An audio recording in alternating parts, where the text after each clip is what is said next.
Open up, Colorado. It's 420. Time to grind and burn. This is not your son's stoner show.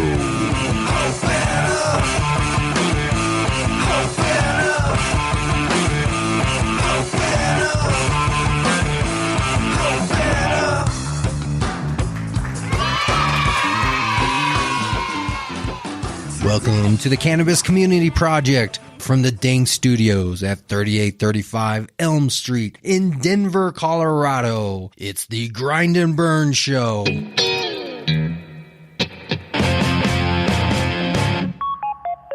Hello, good day. Hello, good evening, wherever you are in the world. You're listening to Cannabis Community Project podcast. I'm Kate Mullen. I'm filling in for Brainstorm. We're glad you've joined us, and we would like to welcome you to today's show. We're broadcasting from the beautiful southeast Colorado town of Trinidad, Colorado. My name's Kate Mullen. I'm a publicist. I'm a writer. I'm an activist for the cannabis industry, and right now I am passionate about what you're doing as a cannabis entrepreneur, as a cannabis business person, or someone that has questions about getting into the cannabis business.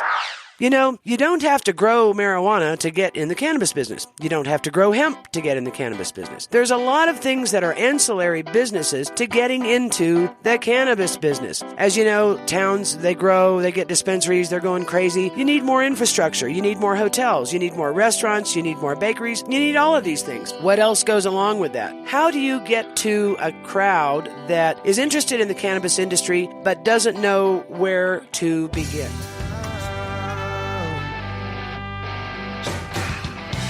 Have you checked out the Cannabis Community Store? Check it out on the website. We have products from our sponsors and more. Only cannabis-related products. www.cannabiscommunitystore.com. Hi, this is Lane. Now, what does your parents think of what you're doing? That was an interesting conversation at first. Now they're on board with it, which is really funny. But at first, you know, the son goes off to engineering school, and, you know, that makes your father proud. And then you have this conversation, well, I left my job, and now here's what I'm going to do next. It was interesting at first. They were very hesitant, very suspicious of it. But as, you know, I started talking to them more, and they asked me, they were picking apart the business model and plan and all that. And as I was answering all those questions, I think they got a lot more comfortable with, you know, the decisions I was making. And, okay, well, obviously you've thought about this, and you're not just kind of going off the rails here. What's the age gap between you and your parents? They had me when they were pretty young. So I think my mom was 19 and my father was 22. Okay. So they're about 20 years. So, yeah, relatively young in that sense. Do you think that is a contributing factor to the acceptance and working with you on it? Yeah, probably. That's probably one factor. It could also be, you know, the location or the culture of just where we grew up. Being in the Midwest, we grew up in a rural country, so, you know, we weren't even in the city, and most people smoked pot. I mean, my mom's brothers and sisters did. I'm pretty sure they did. Are they very liberal themselves? No, not really. Like, when we were growing up, my mom's story was I smoked pot one time, and then I failed all my tests, and I never did it again. Story she spun, yeah. And then I talked to my dad more about it recently, and I guess, yeah, he never really tried it. He's more conservative. So they're not really liberal parents, but I think when they try to ask me as many questions as possible and see if they can find any gaps in my thinking, and I have those bases covered, they were on board with it. What is their professions? So neither one went to college, and they both worked their way up pretty high on the professional ladder. My dad now is vice president of operations for a commercial construction company. So basically he's done construction his whole life. And then my mom is inside Dow Chemical, which is a pretty large chemical manufacturing company in the Midwest. Sure. Well, they're global, but she's kind of worked up the admin side. And until recently, there was some job shifting, but she was the admin directly for the CFO of Dow Corning. So she's worked her way up pretty far up on that side of things, too. Do you think that's what spawned your initial entrepreneurial spirit, is watching them work from a non-academic standpoint but still work through companies? I mean, what do you attribute your entrepreneurism to? Yeah, I think so. That was a big part of it, probably. It was always when I was younger. I mean, if I wanted anything, I had to figure out how to get it. There was no, I mean, I think they spent $100 on me at Christmas and $50 on my birthday. Whatever I wanted didn't fit inside those budgets, like go out and figure out how to make it happen. So it was really just growing up, you know, with low income. You know, we weren't poor and in poverty, but we definitely didn't have extra means by any stretch. So I think it was that combination of things. And, I grew up in kind of a middle-class area, so some people had more, some people had less, and I had friends that had more, and I just knew that, going snowboarding or doing something like that, well, if I want to do that, I got to figure out how to make the money to do it. Even when I was young, it was always, lawn mowing business. I was trying to do eBay for a while when I was a teenager. So I was always trying to come up with ways and schemes to figure things out, and so it was probably a big part of it. When did the scheme of cannabis come about? I mean, did you go into college thinking I'm going to study so I can start a cannabis business? No, not at all. Actually, it's really right time, right place. I was working that job after college for about 5 years, doing a lot of traveling and, made a nice salary. But like I said, always thought that I wanted to start a business and try to make it on my own. So in the process of working with that job, I actually met one of my customers. Him and his wife were starting a property management business and asked if I wanted to join them. So 3 partners start a property management business, and we had plans to cover the state of Oregon and then possibly move outside of Oregon. That's what actually led me to quit my job, my corporate job, was to start that business. And so I did that for about a year, and that started to fall apart, just, poor communication, the partnership wasn't working out. So when that failed, I was kind of in a position where either I could go back to work for someone else, or I still had enough money in my savings that I could try to start another business. And I had my medical card for about 3 years at that point. So I'd been in, and I traveled a lot. So I've been into quite a few dispensaries and, kind of seeing what the scene was like and, was a normal user of cannabis. And I was looking around and it's like, man, if you want to start another business, the cannabis industry is the place to do it right now. And then I looked around and just kind of did some research and realized edibles was the lowest overhead. A retail shop is a lot of capital investment, a grow operation. I didn't have the knowledge or the capital for that. And so that's kind of what led me into the edible business, as it was took the least amount of money to start, kind of went at it from there. And I was, about a year and a half ago when I started that.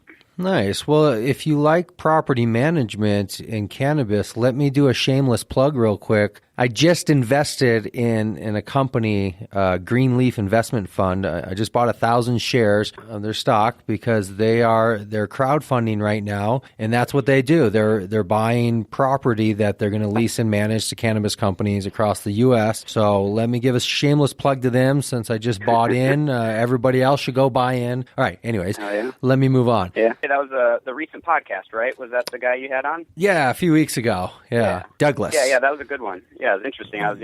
Check those guys out. Douglas DeSanti. Yeah, I just did the funding in the escrow literally 2 days ago. So I am now officially vested in the Greenleaf Investment Fund, cannabis property management. But let me jump back to your overhead, because I'm curious, if all you do is the edibles, where are you getting your flower from, or how are you making your edibles? Is it from flower, from oil, concentrate? What is your process, and where do you acquire?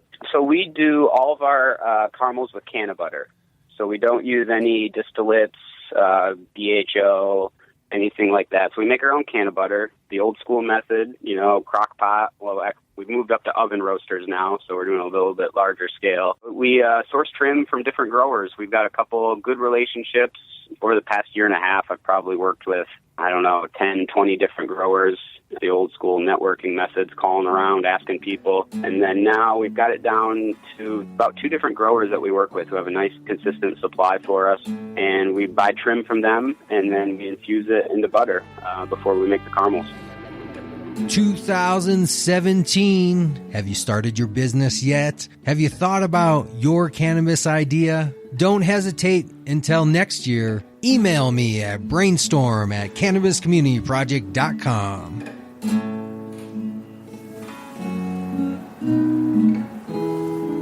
This puff magic dragon, he lived by the sea and frolicked in the autumn mist, land called Honolulu, and little Jackie Paper, he loved Rascal Puff, and brought him strings and sealing wax and other fancy stuff. Oh, Puff, the magic dragon, he by the sea, frolicked in the autumn in a land called Honolulu. Together they would travel on a boat with billow sail. Jackie kept a lookout perched on Puff's gigantic tail. Oh no, kings and princes would bow whene'er they came. Pirate ships would lower their flags when Puff roared out his name. Oh, Puff, the magic dragon, he lived by the sea and frolicked in the autumn mist, that land called Honolulu. A dragon lives forever, but not so little boys. Painted wings and giant's rings make way for other toys. And one great night it happened, Jackie Paper came no more.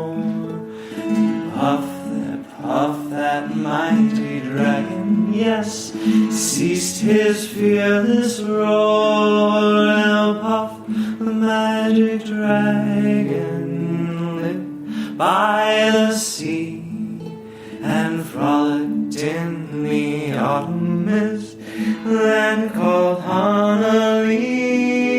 And Puff, the magic dragon, lived by the sea, frolicked in the autumn mist, land called Honolulu.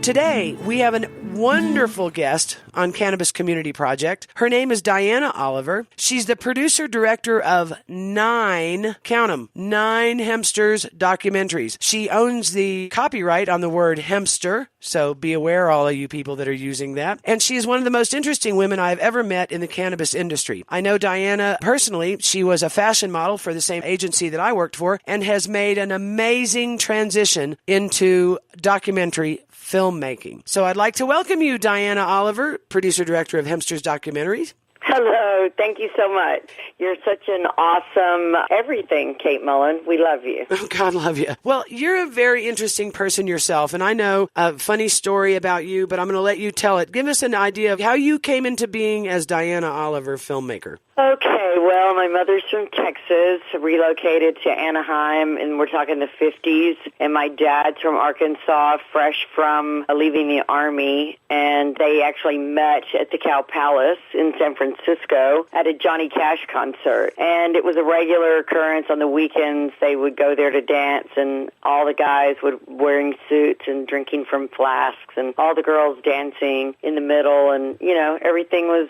seemingly, I wish I grew up back then because my parents are still together. They're pretty awesome. And, I was born in Sacramento, so I guess I'm really a California girl. Both my sisters, Brenda and Lorna, were born there, and then we all came back to Texas. Now you're a Texas farm girl. Yes, I live in Texas. My parents have a farm, but I'm hoping to be a hemp farmer this year. The first hemp bill was introduced in Texas this year. Very exciting. And I've been following, fighting, and documenting the fight to legalize and grow industrial hemp. This is my 19th year, Kate. It's crazy. Wow, that is amazing. You're a beautiful woman and you're very accomplished, and I know that your background started in fashion. How did you make the transition from fashion to a cannabis activist? Well, I was a model in New York for Wilhelmina for 2 years, from like 18 to 21, and I was house-sitting a penthouse for a millionaire, total gentleman, taking care of a dog and a cat, had a 40-story penthouse for 2 years, and then when he went to get married and had to find my own place, and moved in with a model and her boyfriend and got everything stolen within like 3 weeks, and I was like, I don't think I like New York City anymore. I think I want to be an actor. So I decided to come back to Texas, and of course my parents flew me home and rescued me, and I came back to Dallas, and I studied with the acclaimed Adam Rourke from Easy Rider. Incredible man, incredible actor, incredible teacher, and he was doing really groundbreaking things back then. Your acting class was recorded, and you were able to watch yourself back and critique, and he was really one of the first acting coaches to implement this, and we're talking the 80s. I then went to SMU a couple of years with a private tutor because I couldn't afford the tuition. Gail Cronauer, she's an incredible teacher. And then I decided to go to Hollywood. And I knew one of the actors in The Three Amigos. And I knew one person. And off I went. And I stayed with them in Melrose Avenue and then found a place to house sit, which is sort of my known way to live in a fabulous place for very little money. So for all you aspiring actors and actresses, it's a wonderful thing to know, and you can connect with like-minded people and live very well instead of the poverty level. So I'm studying acting, and I actually first met Woody Harrelson because my best friend, Robin Hathaway, who's a chef, she was Prince's private chef at the time, and I was a struggling actress, and I went to work for Prince in a restaurant called The Wave in Santa Monica, and she was his private chef. She'd come from Paris, studies also from Texas, via Texas, so we, of course, bonded instantly. And I started working for her and producing art shows for my ex-fiancé, Marco. We were having a lot of success, both in the restaurant, all organic, and really didn't know anything about hemp at the time. I had a friend named Lang, a makeup artist for film and TV, and she was like, hemp this, hemp that, and I was like, I don't know why it never really just registered. And then there's suddenly a moment where it clicked. And during the same period, I had a family situation that happened in Texas, and my parents, they asked me to come home, and I came back to Dallas, and I was sitting at my desk at Media World Television for the famous Ali Bijan, wonderful executive producer, and he said, I'll finance whatever you want to do. I said, I want to do documentaries. I want to help the world, and I'm going to find out how to do it. I was obsessed with trees because one of my grandfathers was a very successful tree farmer or harvester in the timber industry. And then for several years of my life, we lived down in Beaumont, Texas. We had a couple different houses in different areas because of my father's businesses. And the timber industry was huge in East Texas. And I used to just feel such a depression when I'd see these giant log trucks go by. And I didn't know how that was going to affect me from, 13, 14, and then now I'm 27, and all of a sudden I'm sitting at my desk and I get an AP wire that activist Woody Harrelson's planted 4 hemp seeds in a protest, staged the arrest, had CNN film it, and so I started researching hemp, and I literally was like, oh my God, industrial hemp makes pulp, it makes gasoline, it makes concrete, it makes plastic. So I reached out to Woody's team, Joe Hickey in Kentucky, and we were invited out. Director Michael Henning and I, he's my business partner on the first film.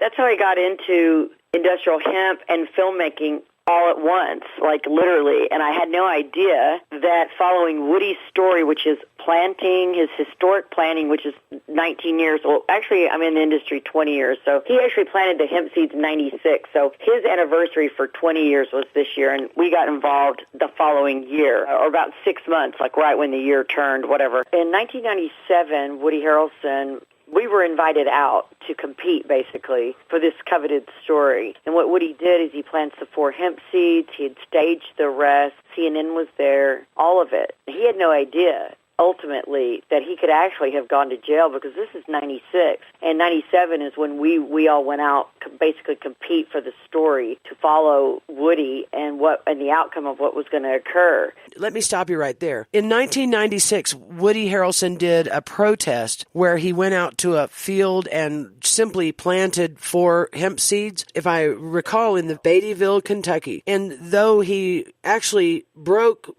federal law by planting 4 hemp seeds, it was staged and he was not arrested. No, he staged it by calling the police himself in order to get himself arrested. So he would create a story. If he didn't get arrested, there would be no story. So he staged the entire thing. He risked his name, his celebrity. He really got arrested. And so they arrest him, but he gets out pretty quickly, of course. What he so brilliantly did was staging the arrest brought the press. So CNN covered the story. He had CNN there himself to cover the story, which triggered all the other media and news outlets. Well, unbeknownst to him and everyone else, it was a 7-year period across the board before he was finally actually acquitted. And many times he risked going to jail over those periods, those years. Simply for planting 4 hemp seeds. Right, but he is actually what triggered the movement. And then once we were out there with Woody, we spent 10 days, a huge mansion in Kentucky in the bluegrass, where there was a filly born that was $1 million at birth. These were friends of Woody's and some of the Kentucky, I call them the original Kentucky hempsters, and the originals, Craig Lee, Joe Hickey, Alex Graves, Arthur Rouse. I mean, these guys are really mavericks. It's 20 years. It seems like yesterday. But what happened is we spent 10 days out there, many other filmmakers, and we competed, basically. And we got the story, Michael Henning and I, and off we go. Well, at Woody's 7-year story, sometimes we'd film 2-3 times a year, maybe once a year. Other things were, we would capture footage from licensing it from the news because it was so far apart, and updates with the trials, we were there, and various things. But during that period, we were introduced to the most amazing Gatewood Galbraith. Oh, let me go back a minute. When I very first became obsessed with hemp, Woody plants the 4 hemp seeds. Within 48 hours of me knowing I was going, I Googled the word hemp, and Jack Herer name comes up. Jack Herer, the emperor, father of hemp. I sent him an email. He said, it's incredible. Someone's finally putting some media to this. I said, Woody plants the 4 hemp seeds. Of course, they were friends. And he sends me an autographed copy of The Emperor Wears No Clothes. And if nobody knows, it's still in print. Yeah, I called it my Bible of hemp. And it had all what was known at the time, historical information of the origin of hemp from China, how it was brought here on ships, and how all the American farmers were growing it. George Washington, all the original founding fathers grew hemp. George Washington, Thomas Jefferson, I mean, they were all hemp farmers. And then it was annihilated again, and they had another resurgence during the war. And there's a lot of historic facts that we wouldn't have won the war without industrial hemp, making all the women in the factories. I mean, it's just unbelievable. And then there's the fact that hemp is just this miracle plant that it revitalizes the soil. 1 acre of hemp is equal to 3 acres of deforested trees. It makes concrete. Concrete's a gypsum-based. Hempcrete is cellulose-based. It is a pesticide-resistant while it grows, herbicide-resistant while it grows, no pesticide, herbicide runoff, thereby no cancer, no poisoning of the water. The hempcrete is mold-resistant, water-resistant, ice-resistant. Wow. It solidifies mixed with lime and water, and it's 10 times stronger than steel. I mean, they say a lot of these buildings are, tornado-proof, and all the original countries like Germany, Ireland, Scotland, and England, many of those houses were stone and hemp. Wow. In Europe, it was never ostracized and vilified. And I'm not a conspiracy theorist, but the conspiracy is not a conspiracy. It's history. William Randolph Hearst, which was timber, and also owned all the newspapers, best friend, crony, Henry Anslinger, which was fuel,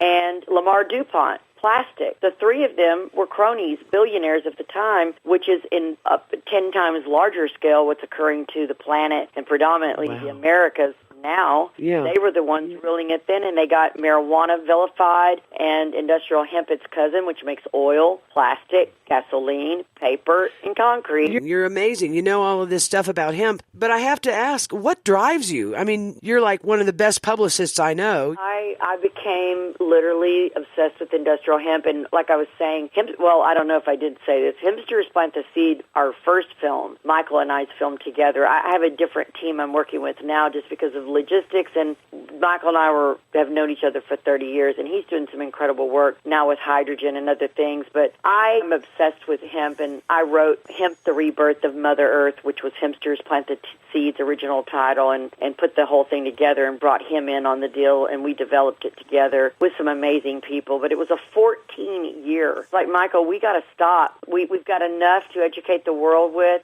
Miraculously, we brought Gatewood Galbraith brought in Willie Nelson. Willie Nelson brought brought in Mr. Merle Haggard. We have Julia Butterfly Hill living in the sequoia tree. We hoisted the camera up, Craig Lee and Michael. Many, many times I was unable to be on my own sets. I was there for most all the Woody footage and Willie Nelson and strategic things, but there were so many things occurring over the 14 years, and I was focusing on raising the money. And we literally sold points at $5 and $10,000. Wow. I raised like $700,000 over Wow. 14 years. Every time I needed to have a camera crew, I'd have maybe a week to do it. I don't know, Kate. Once you become what drives me, but it's sort of like my child, and I had some heartbreaks, a couple over the years, loss of two children. So I do consider this film and this movement to be my child. I mean, it would be 20 years old this year. So. Well, you've worked with a lot of influential people. You know, you've named Michael Henning and Willie Nelson and Woody. And who of anyone, famous or not famous, who had the biggest influence on the work that you do? You know, I'm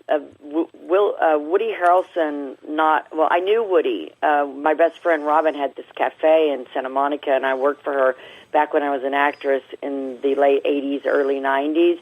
And he was a customer of ours, and he's. I was in White Men Can't Jump. Actually, I was I was an extra.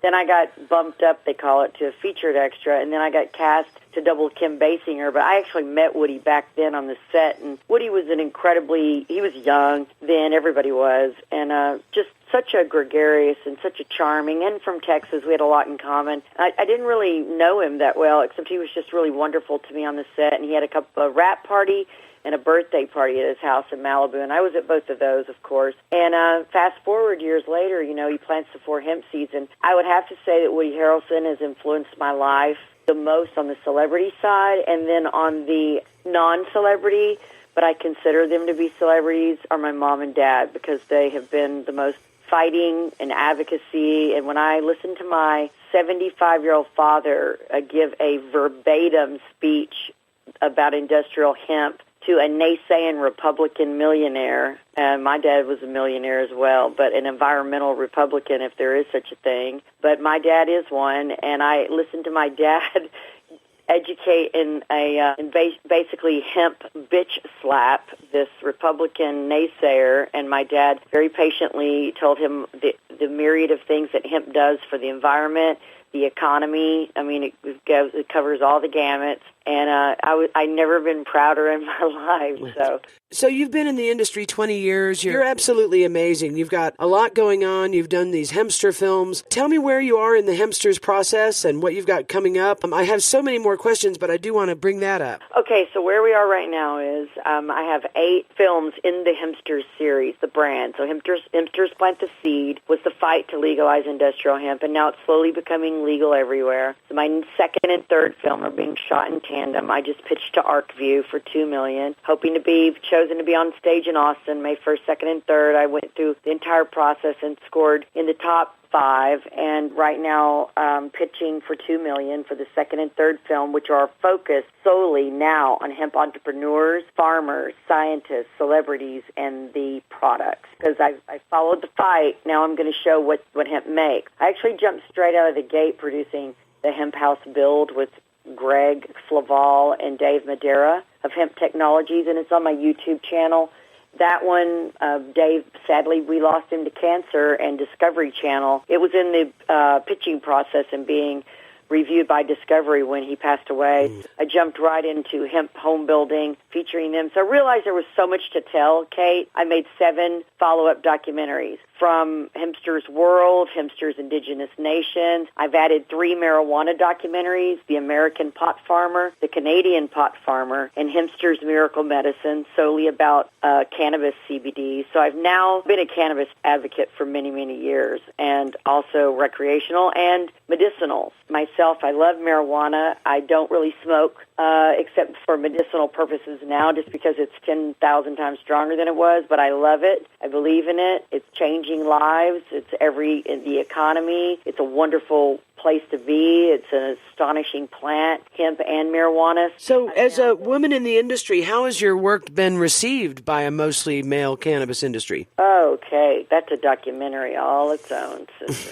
Okay, let's go to the next question. Let me give you the update, though. I am currently on my second tour with founder of Renew Sports Cars, Bruce Michael Dietzen, who I'd love for you to have a guest on this wonderful show. Bruce created the first hemp car since Henry Ford Sr., which I didn't tell in the original story, but Henry Ford and the famous African-American scientist George Washington Carver, who, by the way, most people do not know, was eunuched at the time because he was such a smart and powerful scientist. They feared his manhood. Okay, that's Get out of town. George Washington Carver and Henry Ford Sr. made an entirely cellulose-based car called the hemp car, but it was actually made from hemp, soybean, and flax. All cellulose, all green, zero carbon footprint. The Renew Sports Car now has a neutral carbon footprint. And when you talk to Bruce, who's a brilliant educator on all things hemp and carbon, the next hemp car will be like Henry Ford's car. But that car is 10 times stronger than steel and literally has no carbon footprint, and it ran on all cellulose-based hemp biofuel. I mean, these two guys were way ahead of their time. The car was driven underground, and very grainy footage and only brief little excerpts even remain. I mean, this industrial hemp is not that marijuana is not incredible, and I love it, and the medicine cures cancer, which it does, Parkinson's, epilepsy, MS, and all that. Yeah. Its cousin, industrial hemp, makes oil, paper, timber, gasoline, plastic, all the most fucked up things, can I say that? Horrible things going on in the world today are based on petroleum, coal, the raping of Mother Earth. We have a chance right now with industrial hemp to reverse climate change, global warming, in conjunction with many other solar energy, all these amazing organic wind energy. I mean, if we do not stop what we are doing, there will be nothing left. When the bees start dying like they are, which are based on herbicides and pesticides,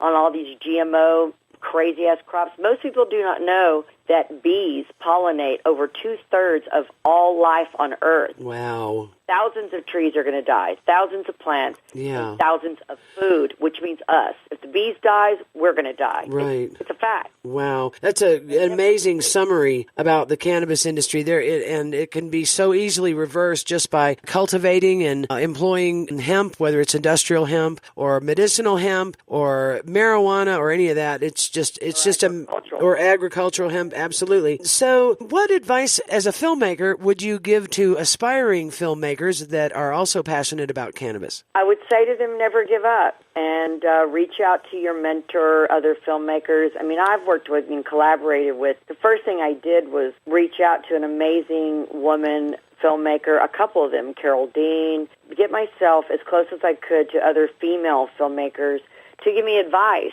and for me to cry on their shoulder. There were many, many tears over the 19 years in industrial hemp, I can tell you that, because it's just such a battle to educate people, and it was a real miracle. Without Woody, Willie, and Merle and all the work they did, I mean, these men are mavericks for what they did themselves, and, you know, we got a distribution deal, and even though the Cinema Libre didn't have P&A funding, they're rated the #1 documentary distributor in the world, and Hempsters Plant the Seed is fast becoming a cult film. So it's been a tribe of people, and I don't consider myself to be the only one. I've worked with, hundreds of people and still am. I'm now working with multi-award-winning filmmakers out of New Jersey, Alternate Ending Studios, Zach Hagen, and director Jason Krasicek, and they worked with everyone from De Niro to James Franco. They just got a $3 million at South by Southwest for their next film, and they said no matter when we get the money, they're jumping they've got the mobile van, we've got $2 million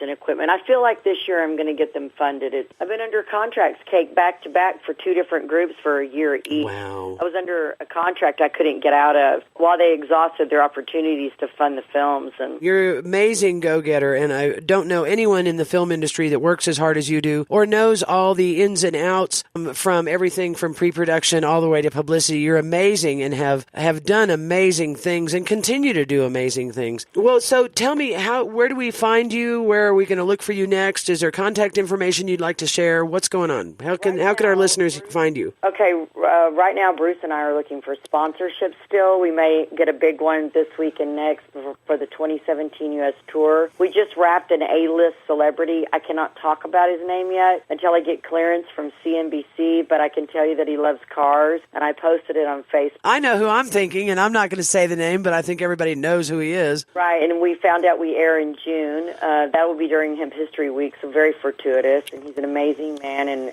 we hope it's a game changer. We have Hempster's Cannabis Car TV launching on YouTube on Monday. We're on Facebook, Hempster's Cannabis Car Sustainability Tour. Bruce Michael Dietzen has his page, Diana Oliver, Thunderbird Productions, Renew Sports Cars, and then every film from Hempster's Plant the Seed and all 7. God, I have like 13 Facebook pages. I'm crazy. So if somebody wanted to send you a message or to send you a check, what's your email address? DianaThunderbird@hotmail.com. And I am accepting, we're looking at cannabis funding sponsors right now and any type, car aficionados, silent investors, but we have product signage. We're going to be at Northco Hempco this weekend, then Sensi VIP. The car is being featured out front. Bruce is on stage this year. He's up for a TED Talk. Wow. Howard Stern. He's in casting at Conan O'Brien. He's in review. That cannabis car is going to be everywhere, thanks to you. Right. And then I've got a string of A-list celebrities. The second I get this $20,000, $30,000, or $50,000 check, I can get 3 or 4 more A-list celebrities because I'm not going to put them in the car unless it's 100% first class. Right. Camera crew's there. Right. So paying for the tour, the cost, and the crew. So they can reach out on my Facebook private message or my email, or they can call you because you used to be my publicist and we miss you. But you're sweet. So you're Diana Thunderbird at hotmail.com. Yes. And I want to thank you so much, Diana Oliver, producer and director of 8 Hempsters documentaries and the Cannabis Car television show, soon to launch on YouTube. I want to thank you again. If you have any questions for Diana, please feel free to reach out to her. Her email is dianathunderbird@hotmail.com. My name is Kate Mullen. I'm happy to be your host this time, and we look for you next time. Remember, you can find us on all social media, our website, cannabiscommunityproject.com. Look for us on Facebook, iTunes, Google+, Massroots, SoundCloud, Twitter, Spreaker, Stitcher, TuneIn, Tumblr, and YouTube. We are everywhere. This is Kate Mullen filling in for Brainstorm. Hope you've enjoyed the show, and we will see you next week.